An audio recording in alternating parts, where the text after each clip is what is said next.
Ready? Three, two, one. Go. Hey guys, hey everyone, this is Ravi, And this is Nikhil, and we are here to present the first episode of Blah Blah Blah. where we talk about things and other things and many other things. So Yes, let's say a little bit about ourselves. So I think we met about 11 years ago. Am I right? So we were in our undergrad years, yes. and I think we are friends because we have a lot of things in similar. Wouldn't you say? Yes, we are similar in a lot of things, and we'd also have dissimilarities. So, yeah, we are both rational, we are both curious. So, that's something I liked about you, and that's why we are friends even now. And we are also open minded, maybe. Yeah, Ah, okay. I'll be open to the idea of being open-minded. Yes, fair but enough. yeah, it's true. So we're also different, I guess, in that way. So you're not someone who likes labels. You call themselves as self-identifiers, which is new to me. Um, I'm not really taken, not really completely sold on the idea of labels. I'm still lukewarm about it. I would identify myself with them sometimes, but I hate them a lot of times. So I don't know. And I think there's also differences in the fact that you are really curious about what other people think and their perceptions and their core values, and you try to talk to them um, more with a view of changing your own perception about things, trying to challenge yourself. And I'm completely different in the sense that I don't care about what other people think. Um, but we have a lot of things in similar, as you said, and one of those things is obviously the topic we're going to talk about today. So that is going to be the Mahabharata. So, what is your first introduction to the story of the Mahabharata, or how did you get introduced to it? Uh, okay, so let me just quickly give a 30-second 30-second summary of my beliefs. So, yes, I was born into a Hindu family, and I was religious till the age of 14. And I was an atheist for 9 years till the age of 23. I was spiritual for 3 years, and now I see agnostic. So during this my lifetime, what has not changed is my perception of Mahabharata. I've always seen that as a fine work of literature, and I like it. And I used to to answer your question, like what's my introduction to Mahabharata? It's my grandfather, my maternal grandfather. He used to narrate stories of Mahabharata, little snippets, little short stories from Mahabharata. While I'm sleeping in the afternoon, like that used to put me to sleep. Like when I refused to sleep, he used to narrate the story, and I used to ask a lot of questions. Why did this guy do this? Why did that person do that? And all that. And by the end of the story, yes, I'll learn something, and then I'll fall asleep. So that used to be the routine for so many years growing up. And the other introduction is the famous TV series on Indian television, Sunday 9:30, 9 o'clock, I guess, the Mahabharata that everyone watched. So growing up in India in the 1990s, there wasn't many TV shows like we have today. So we had the Mahabharata, and that was our source of entertainment, also knowledge. That's what my introduction to Mahabharata is. What about you? Uh, Very similar to yours. I think my introduction to the stories of Mahabharata were through my grandmother, and very similar. She used to tell me the stories before I went to sleep. But I guess I was a much nicer kid than you were. They didn't have to try too hard. And also the TV series, I've heard of it. I was more excited about the theme song than the series itself. So I used to watch the theme song and then I'd go away and do something else. So I've never really watched the TV series. Um, and I think between the two of us, I think you've spent more time trying to actually read and understand and also think about the all the moral and the ethical dilemmas and all the conflicts and the stories of the Mahabharata than I have. And I think which is why I probably reached out to you and I said, "Hey, I want to do this." And I couldn't think of anyone else to talk about this other than you. So here we are, and we're going to try and talk about it. So I guess that feeds into why we want to talk about it, and we already spoke about it a little bit. Um, so like you said, it's a great piece of literature.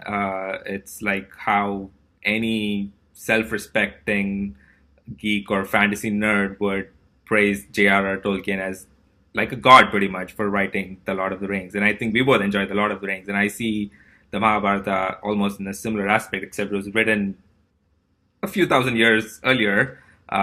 Almost has a very similar set of ethics and moral conundrums, and there's a huge conflict, there's a war, and there's all these characters who are in some way a part of the war, and it's not just the bigger war between people, but it's also the war within themselves about what they believe in and what they have to do. And I think that's what really makes it interesting for me to talk about. And you mentioned something else as well about how it's a great piece of literature, but it also has a very strong connection with religion in India, with Hinduism. But I think we both agree in the fact that we don't see it from a religious point of view, but it's more like a writing point of view where we really want to explore the story and see how it applies to today's world. Because you mentioned to me before that it's a very contemporary story. Um, about all the issues that we talked about in a story that was written 2000 years ago are still quite relevant today, because the world that has changed in so many ways hasn't really changed in many ways, because I think the conflicts that are very personal to human beings are still the conflicts that were happening 1,000 years ago. And I think as humans we've not really changed, but we've changed the world around us, but we still fight with the same issues. Exactly. So you put it best when you said like the world has changed in so many ways, yet it has not changed in so many ways. Basically, from a very simplistic version, it's just fight over land and fight over land and property. So that's a right to property. So you see that all the time, even in the world, so many wars. It's over land, it's over water, it's over resources. You can talk about any of the wars in the 20th century, which led to millions of lives being lost, and even wars even now. So this is something like which is recurring and which has never gone away from the human psyche. We all live in a planet, and apparently the resources are shortage, and people are born with some intrinsic rights, and they try to claim, and they get into conflict with other human beings, and they form into different tribes, and the different tribes have some conflict. They try to resolve it through war. It's about claiming property, what belongs to me, what belongs to you. In that sense, it's very tribal. But again, there's so much to it when you read it. So maybe that's what we're going to explore today, and maybe in the subsequent episodes of our content. So yes, one of the things I like about this piece of literature is there are aspects of Mahabharata which are very contemporary, and so I'm not claiming that everything is going to be contemporary, but there are aspects which are very contemporary. Some of the great questions that even we ponder even today, from anything like ethics, morality, how to live a good life, how to run a good state, and what is the right action, what is the duty of an individual, and what is the right balance between the freedom of expression and like where does like my right ends where yours begin. So there are so many interesting things we can explore in it, and that's why we are here, I guess. Yep. So more on that So in these. so let me just ask you a quick question. I do this with any geek or nerd or with any literature, like who growing up or listening to these stories, who were the top three characters or top five, I'm not going to restrict it, that you identified with, you related with at some level. It need not be at an overarching level, at some level. It's like Uh, reading a comic book Marvel. So that's a parallel I like to draw. Here in the West, like people in the comic culture, like comic books, they grew up reading comics. They like certain characters. They like certain superheroes. Maybe in the Indian context, that was the literature that we looked into for our heroes or for characters we identify with. um, yeah, that's an interesting question. So I don't know if I had characters that I identified with at 100%. Again, this is going back to me not wanting to identify with anything at 100%. Maybe Uh, empathized with, you like empathy or some emotion it brought it out of you. Either you hated that guy, that person, or you liked it, or I understood where he's coming from. Yeah. So I guess before I talk about it, like for anyone else who's not fully aware of what the Mahabharata is, so it's basically a story about one family. So you have the Pandavas, who are basically the five brothers, and their cousins, the Kauravas, who are 100 brothers, and basically they are fighting over the kingdom about who has to rule the kingdom, and this leads to a lot of other characters who are associated on either side. And basically these are characters who have relationships on both sides because they are all part of the same big family, who are then had forced to choose sides and basically fight against each other in this great big war that is supposed to end the rivalry. And I guess in that sense, when the stories were narrated to me, uh, again, this is something that will come up quite often, is that the stories are always narrated in a way where the characters are black and white, even though on paper they're not. So I tended to always think that the Pandavas were always very wise, and they always believed in good, and everything they did was good, in the sense that just because they were the Pandavas, if they did something, it has to be good, if that makes sense. And just because they were the Kauravas or the bad people, if they did something, it has to be bad. It has to have a malicious intent. And so that is how I identified the story as, because it was very clearly black and white to me when I was growing up. And I guess it's part of the growing up process when you realize things aren't exactly black and white, and everyone's pretty much gray all the time. And there's always these concepts of moral licensing which come up, which is basically a new concept these days. So for example, if I agree to a radical new concept, say for example, if I say uh, Barack Obama was a great president, in some cases psychologists say that just because I agreed with that factor, I now suddenly feel like I have the moral license to be more open and more, say, racist towards actual black people, because I'm saying, hey, I agree that Barack Obama is a great president, so I'm not a racist anymore. So I can have this other opinion as well. And I think that is where, and that is sort of an interesting concept to me, in the sense that just because I've agreed to something doesn't make me better on everything else. So it has to be on a case by case basis. So a good person isn't necessarily 100% good, in the sense that just because I'm good, I'm probably more susceptible to have a lot of flaws.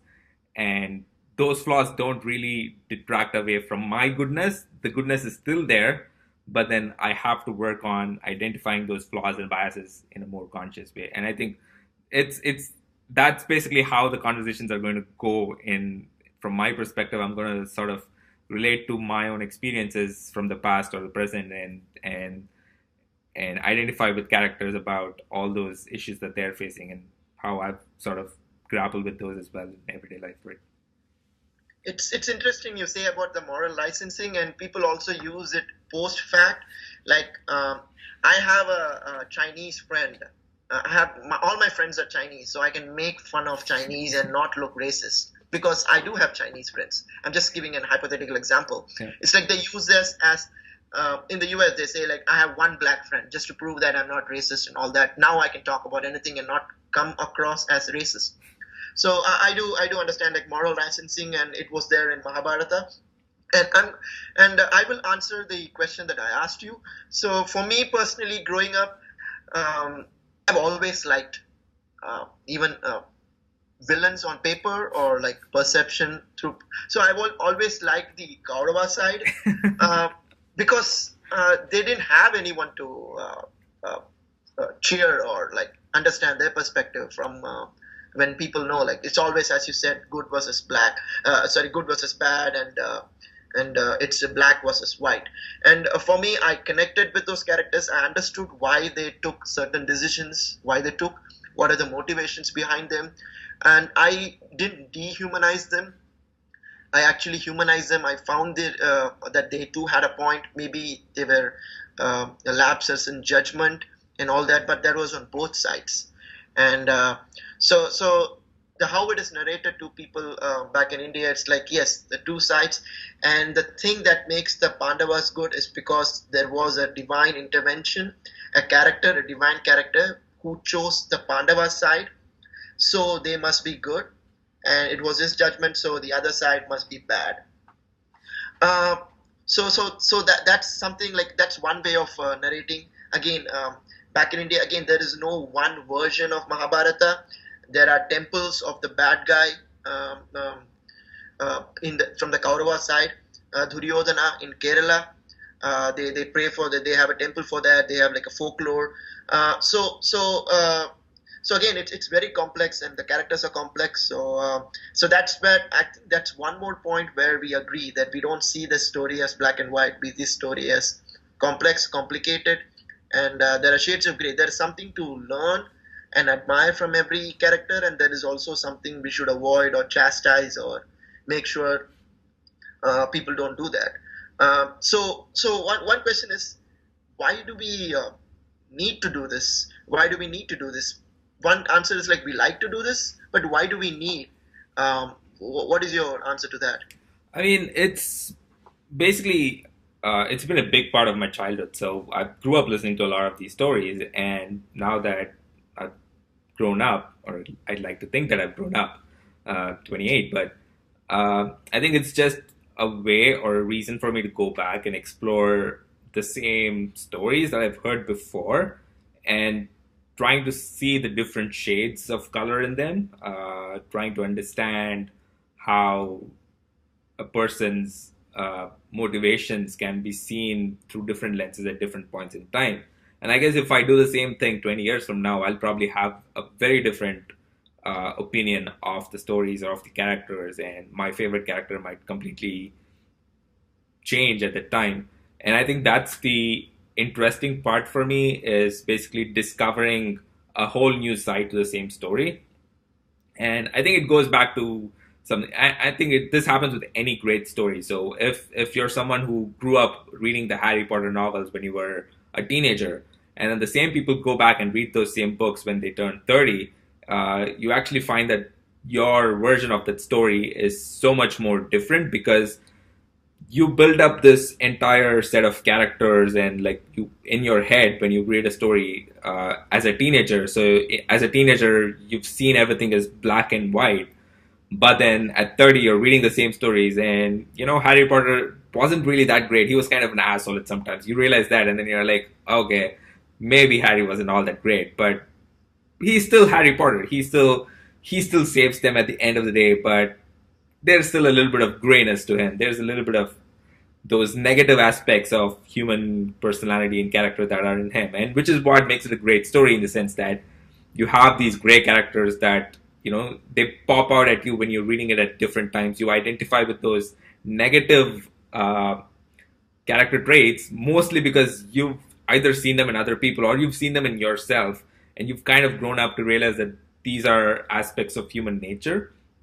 I think that's the most interesting part to me, is identifying different aspects of my own personality through these stories which I've heard before. And basically because I'll see, hey, I thought this person was really great. Like, for example, Duryodhana, I have always seen him as a villain, but there's probably some goodness in him. Like, he cannot be all evil. He he basically got 99 of his brothers and so many other people to die for him. And that must take something. He must have something about him. He must be either a charismatic leader or a great orator. There must be something about him to make all those people want to die in a war for him against his own family. So that is the interesting part that I want to find out is, he's probably bad. He's probably has a wrong end goal, but that doesn't mean he's not got a good pointer. Like, for example, Duryodhana is probably like the Thanos of the story, which means a sidebar here. I probably think you're like the one guy who cheered for Thanos when he was destroying half the universe because of your love for the villains. I thought he was a badass. So yes, this is so okay. So now I'm going to just digress now and just maybe take 30 seconds. So one of my favorite characters in the movies is the Joker from Batman, and Thanos, and uh, um, Colonel Hans Landa from the Inglorious Bastards. So when it comes to watching a movie, I connect with the bad guy. I like if a bad guy is not like a stereotypical bad guy. If he has a motive, he has an arc. So I did connect with Thanos, but not because he wants to destroy half the universe. Because he was badass. He kicked the Avengers asses. So that's why. To talk about your point about Duryodhana, let's get into some specifics. So we've been like dealing with generics. So I have a proposal, or I have a suggestion, that we talk about one particular incident in Mahabharata, Okay. and maybe our take on what the characters got wrong or right, or he should not have done this, or why did he do that. So Hmm. that's the incident of playing dice, a game of dice, between the Pandavas and Kauravas, and the lapses of judgment. There are so many things that can be associated with that personal responsibility of a king, why he didn't do what he was supposed to do, or would he do something stupid, or aspects of like how to treat a married woman or any woman, like the respect accorded to, if that happens to royalty, just imagine what it could happen to an ordinary woman. And whether it was responsible to do certain things over a game of dice. And even though there was malice, cheating from the other side, were you so naive to have done that? So again, I'm just talking about generalities of a story, but I'll just let you start with the actual story. Let's tell our viewers what the story is about, what this aspect or short story is about. Like, what is this incident? So the way I remember it, so I guess this is the story where, um, so the Pandavas basically, well, let's start at the beginning. So there's two brothers. There is Pandu and there's Dhritarashtra, if I'm right. And I believe Dhritarashtra is blind, and Pandu has five sons who are the Pandavas. So basically, it's Yudhishthira, Bhima, Arjuna, Nakula, and Sahadeva. And the way I remember, Yudhishthira was the oldest, and his defining trait was, I believe, wisdom and righteousness. So he always stood for wisdom and righteousness. Bhima's traits were strength and courage, He was a Hulk. and He he was the was Hulk basically of, supposed to be the strongest man on the land in the land. He had the like, he had the power of 100 he had a elephants. power of That's 100 elephants or something like that, right? Yeah. And Arjuna's traits were about focus and I guess determination, and he was supposed to be the greatest warrior ever, and he was an excellent marksman with the bow and arrow.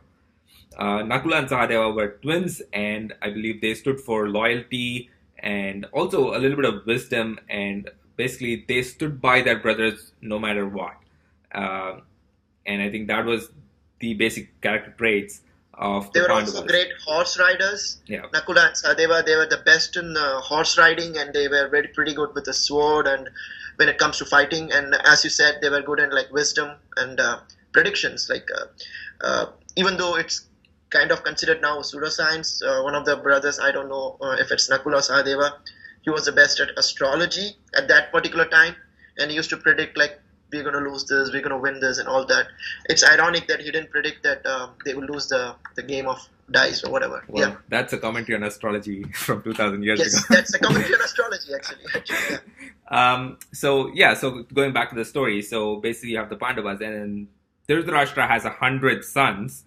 Uh, Again, this is already hyperbole, but yeah, let's go with the fact that he had 100 sons, and again, Duryodhana being the oldest and basically the leader of the Kauravas. So Pandu's sons were called the Pandavas, and Dhritarashtra's sons were called the Kauravas. So it was five brothers versus their 100 cousins.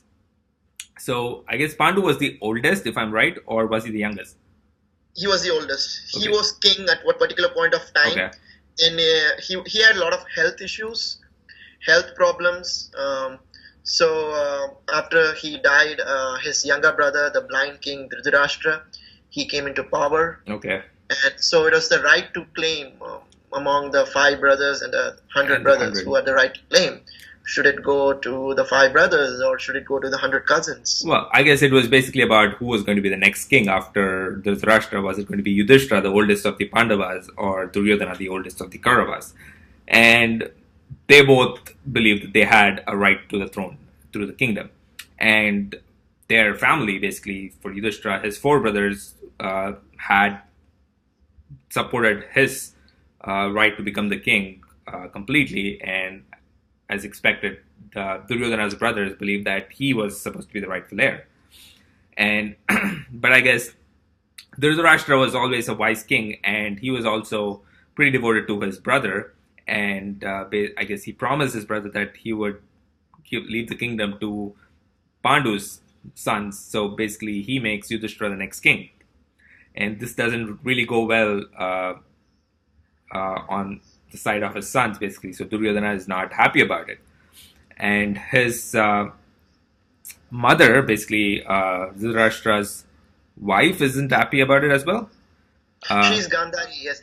Just to make a point that technically, so they had the rules of succession, right? Who's going to mhm. be the next king? So technically, it was Yudhishthira, from because The Dhritarashtra oldest son. may have been seen as like a caretaker king, and Okay. now, but then Duryodhana didn't see it that way. He contested, he challenged the norms. He said like he had a claim, and he also contested the fact that the Pandavas were supposed to be children of gods. Like so, Pandu's wife, she conceived these five sons through like boons from different gods. Like Bhima is a son of the god of wind, and Arjuna is a son of god of Indra. That's kind of the god of rain, I think, rain and the king of the gods. So that's the point, that the divinity versus normal human beings. So even at that point of time, Duryodhana challenged that.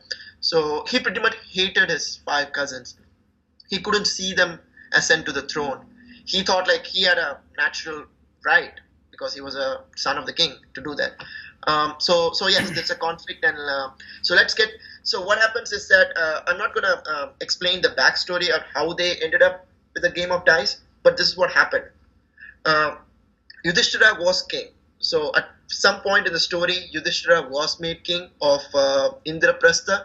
That's the that's a kingdom like which is part of India, but it's again separate from Hastinapura, which is where the headquarters was, the main kingdom was. Yudhishthira was a great king. He was doing a Rajasuya Yajna. That means like he wants to be declared as the emperor of India. So that was done and all that done. So he was at the beginning of the game of dice. He was the most powerful king in India. He had everything. Uh, so Duryodhana, he was a prince, and he was next in succession for the Hastinapura. So what happened is that Duryodhana has a maternal uncle. He's called Shakuni, and he's from actually modern day Afghanistan, I think. So Gandhara, Kandahar, Gandhara. So that's one. People like have a theory that that's how it is. So he's an expert in the game of dice. Apparently, he plays dirty, or he has some malice, deceit, and all that. So he tricks Yudhishthira into a game of dice. So this is one thing. Every character has a weakness. Yudhishthira's weakness was gambling. Even though he was righteous, honor, wise, he had a blind spot, which was an addiction to gambling. So Shakuni used this to his advantage and invited the brother to a and game of dice, and the Yudhishthira's brothers, the four younger brothers, they warned their older brother, don't do this. It's not wise. But then Yudhishthira was too much into gambling. He couldn't resist. And again, the brothers stopped because in ancient India, even now, like in our way of life, we try to convince our elders, but at one point of time, we stop. He's the elder brother, he knows best, and I'm just going to follow my brother says. So I'm going to support him. So they sit in a game of dice. And on the other side, it's Shakuni, Duryodhana, his brother, Dushasana, and so they are set up. So this is how the game is set up, a game of dice. Would you like to take forward how what happens next? Um, yeah. So uh, so the based on the story I've heard, it's that Shakni was a dirty player. So he fixed the die in some way that he would always make sure that he would win, uh, which is illegal gambling practices. Everyone I know because I work in the gambling industry. But uh, so yeah, so they trick you just trying to playing a game, and then uh, so it is said that Duryodhana knew about his weakness to gambling and wanted to use it against him. And Shakuni was basically the sinister planner who sort of pulled the threads behind the scenes to make sure that his nephew basically got to become the king, and that was basically his motivations. And so Shakuni basically starts playing against Yudhishthira, challenges him to the game of dice, and Yudhishthira starts losing. So he starts to lose more and more and more. And as like we know with any one with a gambling addiction, basically he's trying to win everything back by saying, "Next time I'll get it all back. Next time I'll get it all back." But he's just losing everything. He starts losing his money. He starts losing his kingdom. He loses his brothers, uh, and it gets to a point where he even bets his own wife as stake for a game of dice. Uh, we'll get to that portion of Is it how. he agrees to bet his wife, or did he volunteer? Like, was it suggested to him by Shakuni, like you lost everything, but you have your wife? Maybe bet her that, and he agreed to it, or maybe under duress or whatever. He did agree to it, and it did happen. Yeah, so basically he bet a whole human being, a woman, as a stake for a game of dice. His wife. his his wife. And even more, even worse than that, like just imagine like the president of the United States or the prime minister of Canada betting their whole kingdom to someone like maybe a North Korean dictator. Just giving an example, like now you can own it. How irresponsible was for a king to bet his own people, his subjects, his land, his kingdom so recklessly, so callously over a game of dice. Right, so I think that's an interesting question to ask, right? What does it mean to be a king? Like, if you're the king of a kingdom, then how much of it do you own? Like, how much of it is your right to own? Do you actually own the land and the people? Like, every single living person who's in your kingdom is somehow owned by you. Like, that almost sounds like slavery. So if you're the king, are you serving the people, or are you owning the people, and the people have to do what you're telling them? So again, it said that Yudhishthira was a great king. So like his kingdom felt like he was doing a great job. But on the other hand, he also goes back, and in his mind he feels like he owns all of these things. Like, by some divine right, all of this is his, and he can choose to do whatever he wants with them. And again, it could be partly because of his weakness to gambling, and he just wanted to gamble more. Um, but it's also the destructive nature of his thoughts, where he thought, like, I have all of this, and he kept losing them. He kept throwing every single thing that he thought were his possessions into a stupid game, uh, just because, again, I think there was part of his ego being hurt to lose to another man, that he wanted to prove that he was not going to lose anymore, that he ended up losing everything, literally. Yeah, yeah.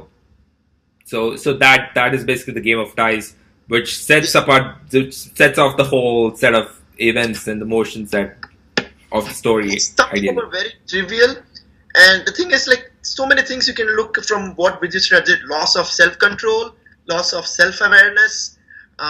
He just let it go without what happening. It's like being possessed by an addiction. So even so, what that I learned from that, like even people, he was actually a great king. The economy was doing well in his country, or like used to they call each kingdom his country. So there were jobs, there were not thievery, crime was down. So this is all like very documented. Like people were happy, but still he did that stupid decision to like bet his kingdom to his. He just virtually, like he just actually literally gave it away, all away. And does someone like that deserve the things that he possessed in the first place? Or do you think like that's why he or people like that need a second chance, like realize their mistake and do they deserve a second chance? In the modern context, what do you think? Like when if someone like this in 2018 does that?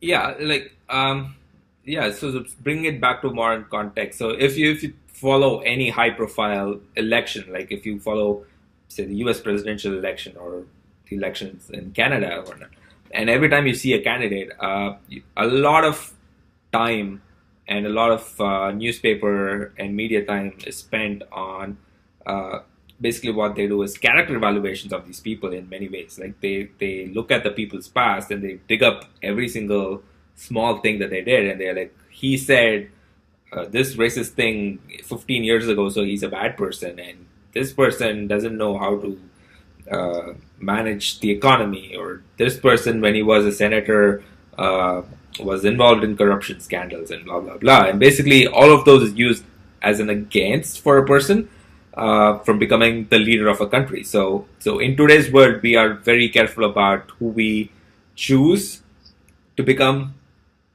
a leader. Uh, 2016 excluded, but uh,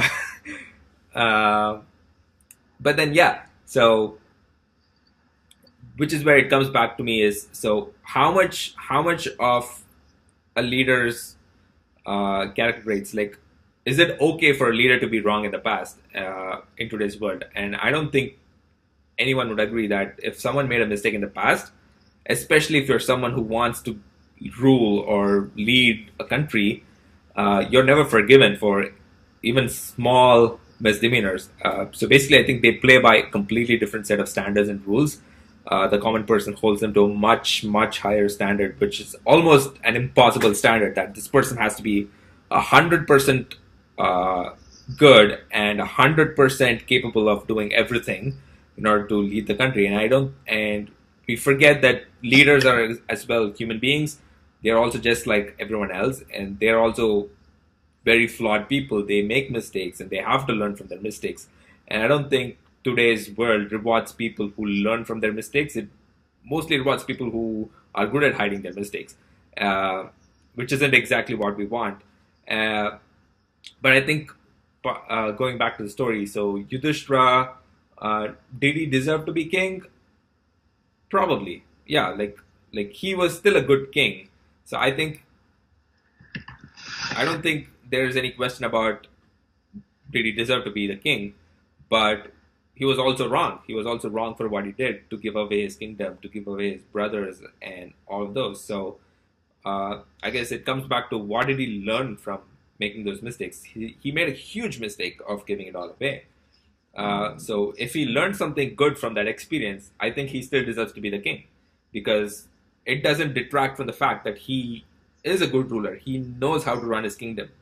Uh, and maybe one bad episode is what it needs to make him a little bit more better than what he was before. Okay.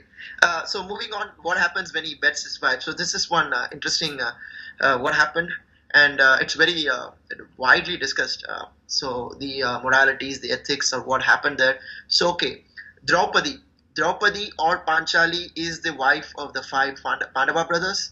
Yes, you heard it right. She's wife to all five All brothers. five.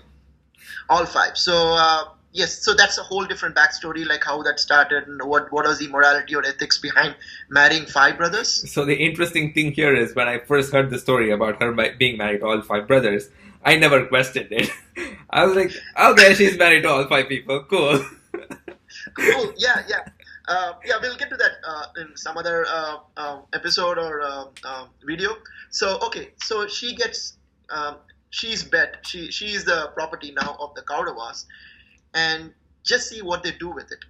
She is a royal queen. She's a queen of India, like you can say, like she's a queen of India at that point of time. And after she's lost in a game of dice, Duryodhana, he's actually a brother to Draupadi by relation, right? I mean, by marital relation. Like he's your husband's cousin is kind of a brother Almost to like a you. brother-in-law, right? Brother-in-law, exactly. Sorry, brother-in-law. And Dushasana, He's also a brother to one of the brothers to Duryodhana, and he's also a brother-in-law to Draupadi. They disrobe her in the royal court publicly. So so she is dragged by the hair, pulled by the hair, and apparently Draupadi had long hair, like she had hair till her like Feet. feet, or like she was known for that. She was dragged by the hair, forcefully pulled, dragged into the royal court in front of the king Dhritarashtra, in front of the greatest warrior in India at that point of time. He was the greatest, like, honorable person. He was the godfather of the India there. It's called Bhishma. In front of the royal guru, the teacher who taught both these brothers. He was called Dronacharya. They were they were the stalwarts of India at that point of time, and this was the court where it happened. She was publicly disrobed, and it happened to a queen, and so that was a shocking event in Mahabharata, because to whom it happened, in front of whom it happened, and what happened. So it happened, and it was very unfortunate, like, to me, to read as a reader, like, to listen to that, what happened, like that happened to a queen, or it shouldn't happen to anyone, but it happened to, just imagine if it could happen to royalty, it could happen to anyone. And and these husbands, 5 husbands, these father-in-laws, these great stalwarts, they stood watching. Nobody said a word. Nobody blinked an eye. It's like people's hands and legs were tied. Like, there was injustice happening right in front of the eyes, but they couldn't do anything about it, because, as per the game, she was their property.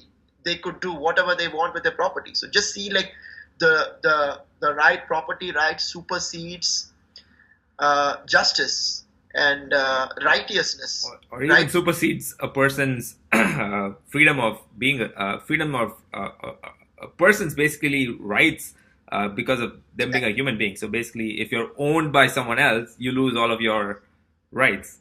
Slavery. Yeah. In the modern context, if we had such things going on, I think that lady would drag the 5 husbands to court, divorce them.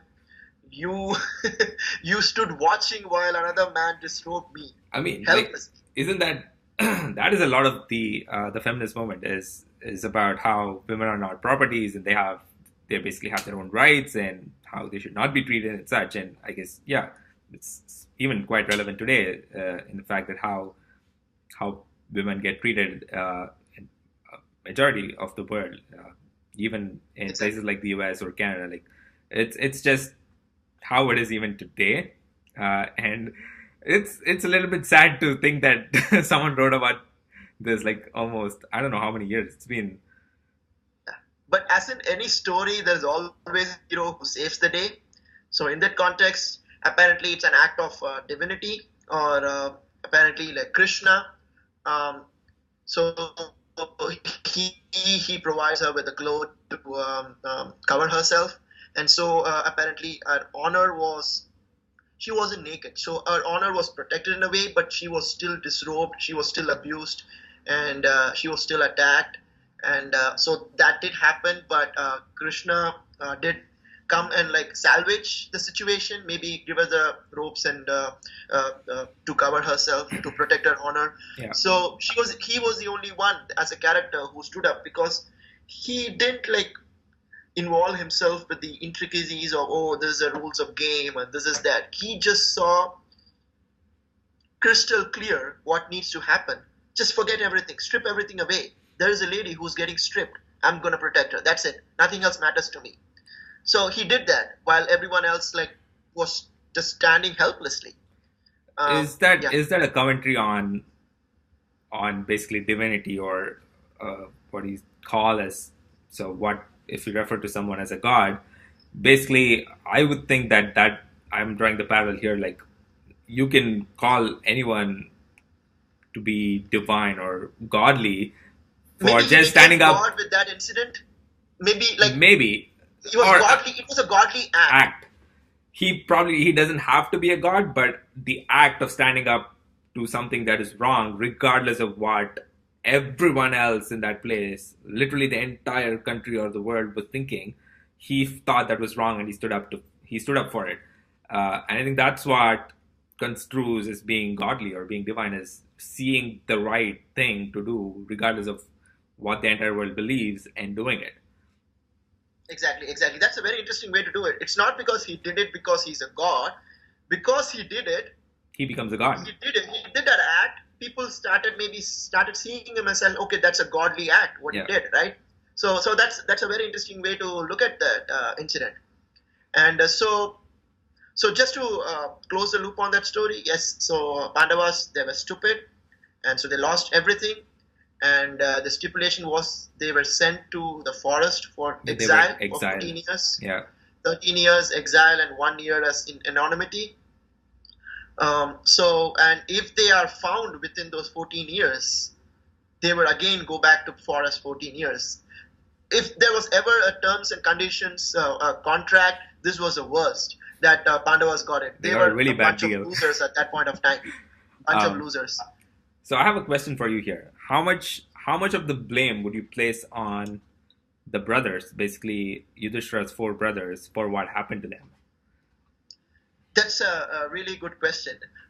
I did say that they did try stopping him from doing that, but they maybe didn't do it enough in hindsight, because because in ancient India at that point of time, yes, you can try talk to your elders, but there is a point we have to stop. It's kind of the brother is always right, the father is always right, mother is always right, teacher is always right. This kind of like you have to obey. The obedience part of it comes um, and stops you from maybe preventing an elder from doing something really stupid. So to answer your question, in hindsight, when I hear that, yes, they should have maybe stopped his brother. But again, I'll place the blame personally, in my opinion, on Yudhishthira. He should know better. He should have known better. He was a king. Much was expected of him. Yes, he had character flaws, but I blame on him. Like again, I also blame on the other side for disrobing a woman. But they were always being characterized as bad. So there is nothing I can add special like to chastise Duryodhana or Dushasana, because the culture or they were always being portrayed as black or like evil. So what they did was, I'm not defending that but there's no merit in talking about that, because there was obviously something very bad that happened. But how can you let something happen to you, do something like that, like what Yudhishthira did? So I'll partly place the blame on the brothers, but again, partly the blame is on the person himself. Like, how can you do that to yourself and to others? Um, What about you? that is interesting. So I know you mentioned the concept about how in India, or you said like in those days, the concept of obedience, like you could give your opinion, but at the end you cannot really change, or you cannot force something upon someone who's older than you, like your older brother or your father or mother or grandmother, whatever. Anyone who's older than you, by default, has to be obeyed in some sense. And I think it's still pretty much true for India today. Like, I don't think most people in India would still say that you cannot really speak up against someone who's older than you. And I think it's that concept of, just because I'm older, I somehow know better than you, which is very prevalent. Uh, and so yeah, so I probably put more blame on the brothers than Yudhishthira itself, because well, he was being an addict. That's what addicts do. They don't have self control.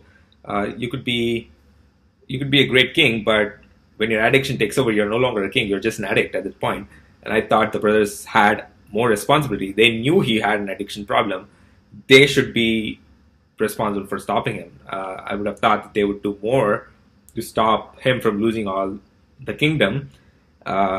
Betting themselves, they literally gave up their rights as human beings to be bet on the game, and they let him bet their wife as well at this point, because she was married to all five of them. as part of the game. So they basically gave up more and more of their own rights in the name of obedience. And I think that is a commentary in the sense that just because you're old, someone doesn't know better than you. So Mm. age is not relevant, but it's more about the right thing. Again, I think it comes back to doing the right thing. And again, there is another commentary, like another larger point that people talk about, and I've heard this. They place the entire blame on the blind king Dhritarashtra, and that's because it was happening under his watch. He was the king. It was his courtroom, and he let it happen anyway. So when people talk about this story and incident, they go around like in a round robin fashion, like pointing out like this was all Dhritarashtra's fault or this was all Bhishma's fault. He was the great grandfather or grand uncle of. He was the greatest authority there. Like 200 years old, he was experienced, he was wise, and everybody loved him. He had the authority to stop it. Or people also blame it on Dronacharya. He was a teacher. He was a guru. He taught not only warfare, he taught about ethics, moral values, everything to these kids. And it was happening right in front of him. So uh, I'll say like a collective blame on the courthouse or everyone. There's some blame on everyone. On that note, what do you think? What did we achieve today? Did we talk about a good story and what we learned about it? And would you like to do it again? Yeah, I think this has been a great start, and I think we need to continue to talk more about it. There's definitely a lot more we can explain. I think we barely even scratched the surface today, and yeah, I think we'll continue this on a call again. And Exactly. yeah, Yeah. It was nice talking. Hopefully, we refreshed our own memory yeah, of the stories. That's good. And maybe, yeah, next time with more stories, we'll be back, right? with more stories. Yeah. Yeah. All right. Bye. Bye.